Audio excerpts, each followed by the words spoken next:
હું ભારતીય વિદ્યાર્થી દરેક વિદ્યાર્થી ભાઈ બહેનોનું ઓનલાઈન વિડિયો લેક્ચરમાં હાર્દિક સ્વાગત કરું છું. બાલ્ય શાળાને નમસ્કાર. ધોરણ 11 કોમર્સ વિષય એસપીસીસી અને પહેલા ભાગમાં ચોથો આપણે છે ચોથા ભાગ છે એના બે ભાગ છે પાડેલા છે. વાણિજ્યિક પત્રનું જે સ્વરૂપ છે આપણે એ બે ભાગમાં વહેંચાયેલું છે. એક નિયમિતપણે સમાવવામાં આવતો ભાગ અને બીજો હતો પ્રસંગોપાત સમાવવામાં આવતો ભાગ. આપણે અભ્યાસ કરી રહ્યા હતા એ નિયમિતપણે છે અને વારંવાર છે જેનો સમાવેશ થતો હોય એવા પત્ર ભાગનો આપણે છે અભ્યાસ કરી રહ્યા હતા. જેમાં શીર્ષક એટલે કે હેડિંગ અથવા લેટર હેડ, જેમાં આપણે વાત કરેલી હતી કે જે બીજો આપણને છે એ નીચે નમૂનો આપેલો છે, ઉદાહરણ આપેલું છે, એનો આપણે છે એ ઉપયોગ કરવાનો રહેશે. ત્યારબાદ છે પત્રની તારીખ હતી.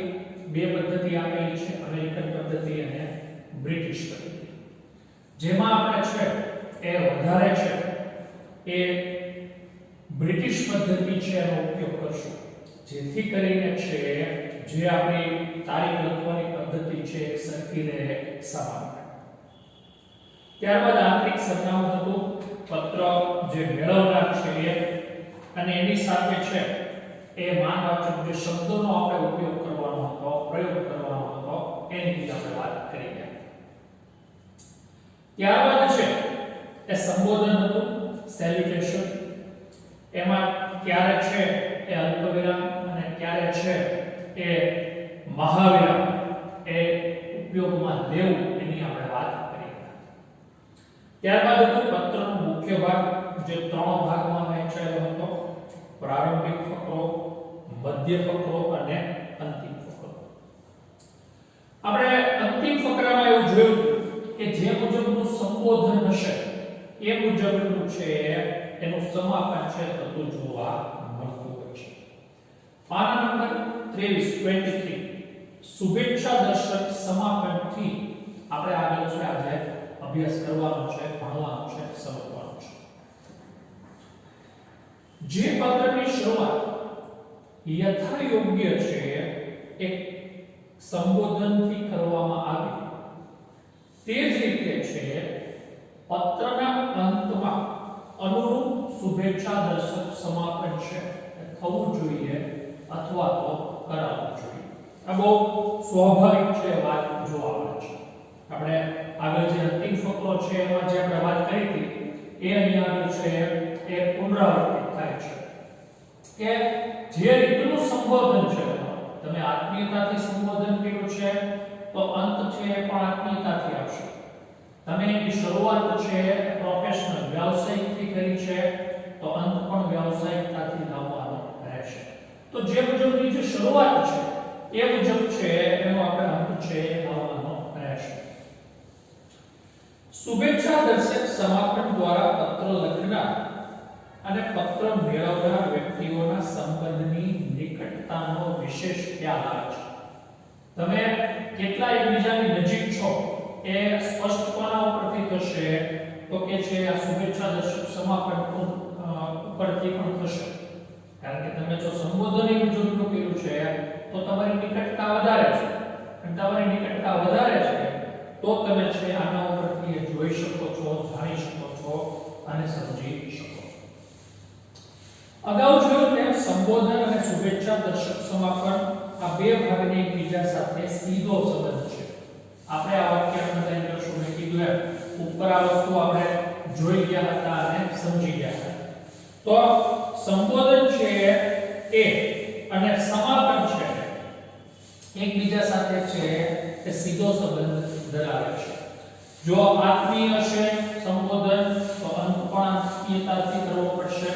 જો સંબંધ છે, સંબોધન છે શરૂઆત એ વ્યવસાયિક હશે તો અંત પણ આપણે એવી રીતે જ લાવવો પડે છે. સંબંધ માત્ર વ્યવસાયિક છે કે નિકટનો તે સંબોધન અને સમાપન આ બંને ઉપરથી આપણે છે સરળતાથી શું કરી શકીએ છીએ, નક્કી કરી શકતા જોવા મળતા હોઈએ છીએ. પાછળના પેજ ઉપર આપણે છે એ સંબોધન અને સમાપન છે કેવી રીતના હોવું જોઈએ. જો સંબોધન તમે છે એ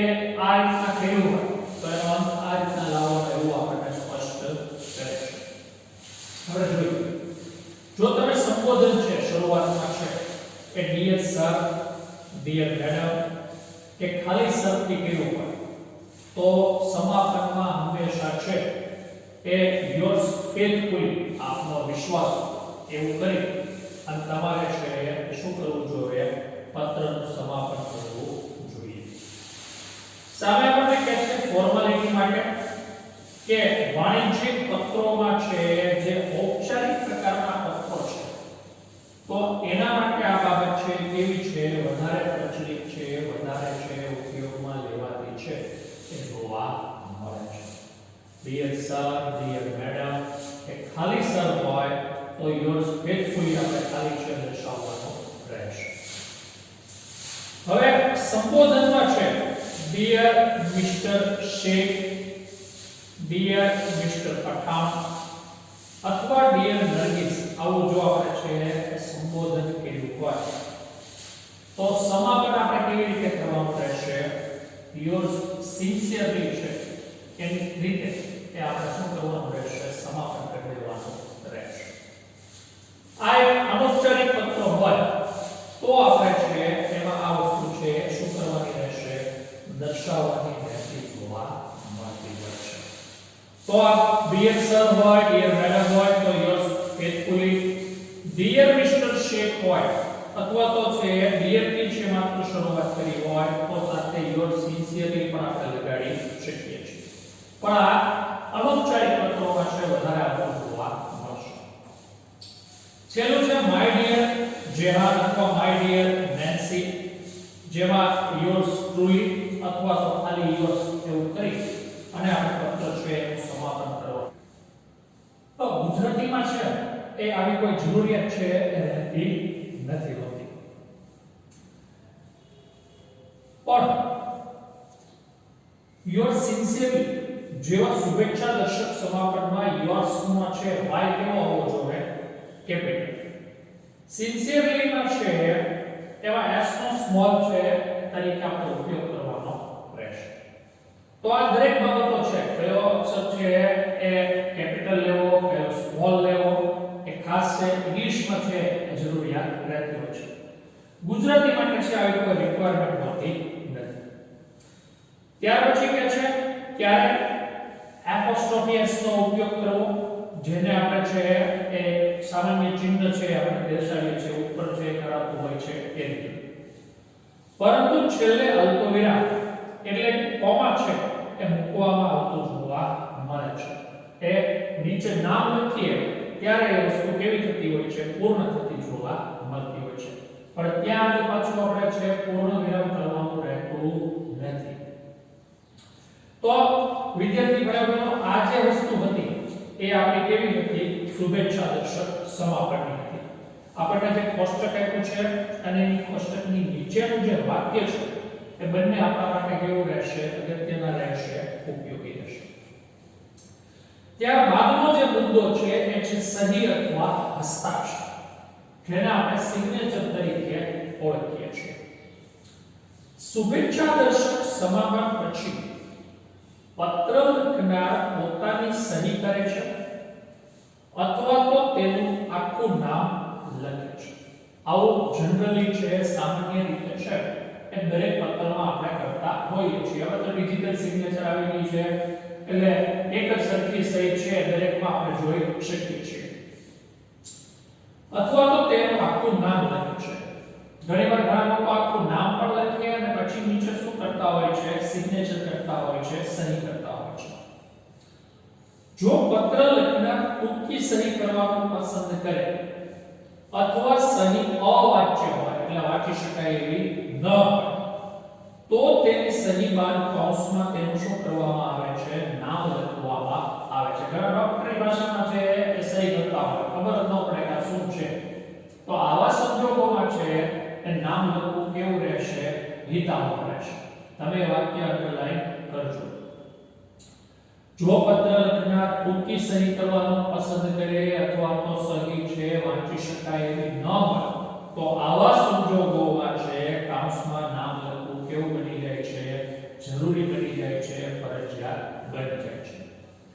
સહી પત્રમાં ઉલ્લેખ કરાયેલી બાબતને અને પત્રમાં લખાણને અધિકૃત બનાવે છે. અધિકૃત એટલે માન્ય બનાવે છે કે ભાઈ આ વસ્તુ ઉપરની છે જે કાઈ લખી છે એ મેં જ લખી છે અને એના માટે હું કેવો દર્શાવું છું, સહમતિ દર્શાવું છું. પત્રમાં વડ વપરાયેલા દરેક બાબતો સાથે પત્ર લખનાર સહમત છે, બરોબર છે, અને વપરાયેલા છે વડ વપરાયેલા શબ્દો છે એ શું છે તો કે ભાઈ તમારી અમુક મૌખિક સંમતિ હોય તો એ તમારે છે એ મૌખિક જ તમે છે સહમત છો એવી પણ છે સ્પષ્ટતા દર્શાવતા હો છો. એવું સહી દ્વારા ફલિત થાય છે. ફલિત થાય છે એટલે શું થાય છે, સાબિત થતું જોવા મળે છે. સહી હંમેશા સ્વ હસ્તાક્ષરમાં જોવા મળે છે. હવે મેં કીધું એમ ડિજિટલ સિગ્નેચર થી છે આ વસ્તુ જોવા મળી રહી છે. તમારે પહેલા તો શું થતું કે પત્ર આખો ભરે તમે ટાઈપ કરો પણ 100 પત્ર લખાયેલા હોય તો તમારે 100 એ 100 માં સહી કરવી કેવી હતી, કમ્પલસરી હતી, જરૂરી હતી અને ફરજિયાત હતી. પણ હવે નવા વાળા પ્રમાણે છે એમાં થોડી ઘણી બાંધછોડ છે, મુક્તિ છે આપણને આપવામાં આવે છે. આગળ કે છે સહી હંમેશા સ્વહસ્તાક્ષરમાં હોય છે પરંતુ આજકાલ કમ્પ્યુટર દ્વારા લખેલા પત્રમાં સહી જોવા મળતી નથી અથવા તો ડિજિટલ સિગ્નેચર મૂકવામાં આવે છે. આપણે આ વાક્ય અંડરલાઈન કરેલું કીધું ને કે ભાઈ ઓલામાં તો 100 પત્ર હોય તો 100 માં 100 થોડી સહી કરવાની હોય. તો આવા સંજોગોમાં છે એ આ વસ્તુ થતી હવે વર્તમાન સમયમાં કેવી જોવા મળે છે તો કે આગળ છે કામ કરતી જોવા મળી રહી છે. હવે એવો સમય બગાડવામાં કોઈને રસ હોતો નથી. એ જે તે વ્યક્તિ હોય મંજૂરી આપે કે હા હું સહમત છું આ બાબતે તો પછી છે એમાં આગળ વિચારવાનું હોતું નથી. સહી સામાન્ય નમૂના આપણને છે નીચે આપેલા છે જેમાં યોર્સ ફેથફુલી જે.એમ. મકવાણા કાઉન્સમાં નીચે લખી રાખ્યું છે જે.એમ. મકવાણા. ગુજરાતીમાં જો કરતા હો તો આપનો વિશ્વાસ હો જે.એમ. મકવાણા અથવા તો જે.એમ. મકવાણા નથી પણ મેકવાન છે સુધારી લેજો. પત્ર લખનાર વેપારી પેઢીનો સ્વતંત્ર રીતે જો માલિક દર્શાવતો હોય કે દર્શાવવામાં આવેલો હોય તો એને સહી છે કઈ રીતના કરવાની રહેશે. Yours faithfully M.K. Sunil Raj. ગુજરાતીમાં આપનો વિશ્વાસ હો M.K. સુનિલ રાજ. જો ભાગીદારી પેઢી વતી તમે સહી કરતા હો તો યોર્સ ફેથફુલી ફોર તમારે દર્શાવવાનું છે હું કોના વતી સહી કરી રહ્યો છું. ફોર સિંગલ ટ્રાન્સપોર્ટ વતી હું સહી કરી રહ્યો છું અને હું જે કાંઈ સહમતિ દર્શાવીશ એ સિંગલ છે ટ્રાન્સપોર્ટ ને કેવી રહેશે, માન્ય રહેશે. મુન્નાસિંહ યાદવ. ગુજરાતીમાં આપનો વિશ્વાસ સિંગલ ટ્રાન્સપોર્ટ વતી મુન્નાસિંહ યાદવ. તો આ બધા સહીના નમૂના છે ખાસ જોઈ લેવા અને યાદ રાખવા જેથી કરીને જ્યારે આપણે છે પ્રેક્ટિકલી પત્ર લખવામાં આવશે ત્યારે આપણને કોઈ જાતની છે એમાં મુશ્કેલીઓ છે નડે નહીં. હવે છે બીજા વતી સહીનો અધિકાર. ઘણીવાર કેવું છે કે વ્યક્તિ છે પોતાના વતી નહીં પણ અન્ય વ્યક્તિ વતી શું કરતો હોય છે તો કે સહી કરતો છે જોવા મળતો હોય છે. તો આવા સંજોગોમાં છે કે શું પરિસ્થિતિ પ્રમાણે છે નિર્ણય લેવાનો હોય એ આપણે જોઈએ અને આપણે સમજીએ. પર આપણને કીધેલું છે પર પ્રો સિગ્નેચર એટલે કે મુખત્યારનામા. ગુજરાતીમાં પાવર છે ગુજરાતીમાં મુખત્યારનામા, ઇંગ્લિશમાં પાવર ઓફ એટોર્ની. તમારા વતી તમે છે માની લો કે કોઈ ભાગીદાર છે એ વારંવાર છે વિદેશ જતો હોય, એક રાજ્યમાંથી બીજા રાજ્યમાં જતો હોય તો આવા સંજોગોમાં એને છે એ એવા વ્યક્તિને છે એ પોતાના વતી નિર્ણય લેવાની શું કરવી જોઈએ, સહમતિ આપવી જોઈએ. અને જો એ સહમતિ આપતા હોય તો એને છે એની પણ છે પ્રક્રિયા છે કરવી જોઈએ અને જે વ્યક્તિ સહી કરતો હોય એને છે એ શું કરવાનું હોય છે એ આપણે જોઈએ. સંસ્થાકીય પેઢીમાં ઊંચો હોદ્દો કે દરજ્જો ધરાવતી વ્યક્તિ જ્યારે કોઈ નિયત સમય માટે સંસ્થા કે પેઢીમાં ગેરહાજર રહેવાનો હોય અથવા વારંવાર જેને કામ સમક્ષ શું કરવું પડતું હોય છે, બહાર જવું પડતું હોય છે. શાળાના ટ્રસ્ટી હોય તો શાળાના ટ્રસ્ટી શું કરે છે કે ભાઈ આચાર્યની નિમણૂક કરે છે. શું કામ? કે ટ્રસ્ટી રોજ હાજર નથી રહી શકતા, રોજબરોજના કામમાં છે ભાગ નથી લઈ શકતા, તો આવા સંજોગોમાં એના વતી કામ કરી શકે એવા વ્યક્તિની નિમણૂક કરે છે અને એના વતી નિર્ણય લેવાની સત્તા આપે છે, પણ સંસ્થાના હિતમાં એ નિર્ણય લેવો જોઈએ. કોઈ નિયત સમય માટે સંસ્થા કે પેઢીમાં ગેરહાજર રહેવાના હોય ત્યારે તેવી વ્યક્તિ પત્રમાં તેમના બદલે સહી કરવાનો અન્ય વ્યક્તિને હક આપે છે. કાયદેની કાર્યવાહી કરી આવો હક આપવામાં આવતો હોય તો વધારે સારું અને યોગ્ય ગણાય છે. જેથી સંસ્થા કે પેઢીના રોજિંદા વ્યવહારો કેવા થાય, અટકી ન પડે. એ તો શું થશે કે ભાઈ તમારા રોજબરોજના નિર્ણયો છે એ સહીને કારણે છે અટકી જશે, તો તમે નિર્ણયો નહીં લઈ શકો. તો આવા સંજોગોમાં છે આપણે એમ છે કે પપ્પા બહાર ગામ ગયા હોય, મમ્મીને પૈસા આપતા હતા અને મમ્મીને એવું કહેતા પણ ગયા હોય કે તું તારી રીતે નિર્ણય લઈ લેજે. મોટો ભાઈ કે મોટી બહેન હોય તો એને આ સત્તા આપવામાં આવે છે. એવું જ કંઈક છે એક પેઢીમાં, કંપનીમાં, સંસ્થામાં જોવા મળે છે. ત્યારે જુદા જુદા વિભાગના વડાઓ તેમના અધિકારીઓને પત્ર વ્યવહાર માટે તેમના વતી સહી કરવાની પણ શું કરે છે, સત્તા આપતા જોવા મળતા હોય છે. આ પ્રકારની સહી જે વ્યક્તિ કાયદાકીય રીતે અધિકાર અપાયેલ હોય તે જ કરી શકે છે. તમને ઓથોરાઇઝ છે કરીને કીધું હોય કે હા તું મારા વતી કે તમે મારા વતી સહી કરજો તો યોગ્ય છે. બાકી આમનામ જો એ જીતી દેવામાં આવી હોય, સહી કરી દેવામાં આવી હોય તો એ પાછી માન્ય રખાતી નથી, માન્ય ગણાતી નથી. એટલે આપણે એ વસ્તુ સમજી આપણે એ મુજબ કામ કરી અને આગળ વધવું કે છે, આગળ કામ કરવું જોઈએ. આ પ્રકારની સહી નીચે પ્રમાણે છે કરવામાં આવતી જોવા મળે છે. તમને નીચે બંને સહીના પાછા શું કર્યા છે, નમૂનાઓ આપ્યા છે.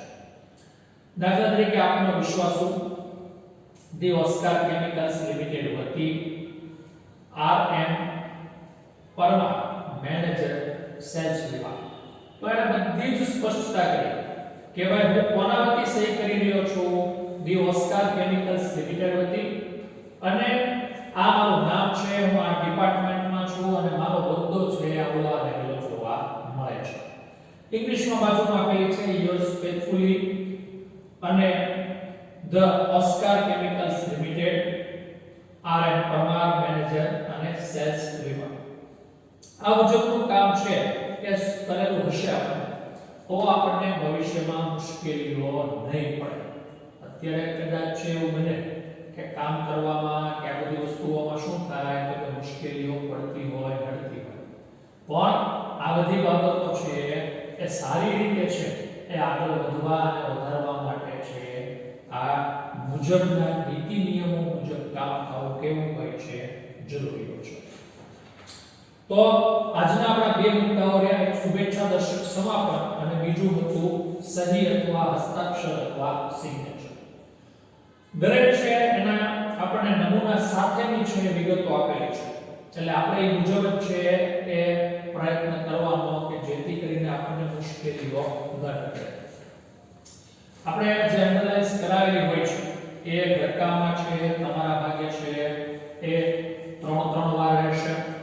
જે ઉદાહરણો છે એ પણ તમારે એક ઉપરનું કોષ્ટક અને છે એ નીચે જે સહીના નમૂના આપ્યા છે એ 2 વાર લખવાના રહેશે. તો આ બધી વસ્તુઓ તમે જો નિયમિત કરતા હશો ને, જે લોકો જે વિદ્યાર્થી ભાઈ બહેન વિડિયો લેક્ચર નિયમિત જોવે છે એને આ બધી વસ્તુઓનો ખ્યાલ હોય છે, ખબર હોય છે. તમે એ મુજબ કામ કરતા રહો, તમે એ મુજબ છે એ નિયમિત છે આ વસ્તુઓને અનુસરતા રહેશો તો આપણને મુશ્કેલીઓ 100% નહીં મળે. અને જો આપણે મુજબ નહીં કરીએ ને તો મુશ્કેલીઓ છે 110% મળશે. એટલે આપણે આ બધી જ વસ્તુઓ સારી રીતે અનુસરીએ અને એ મુજબનું આપણે શું કરતા રહીએ, કામ કરતા રહેશું તો આપણને જે આ મુશ્કેલીઓ નડવાની શક્યતાઓ અને સંભાવનાઓ નથી. Thank you. Thank you very much.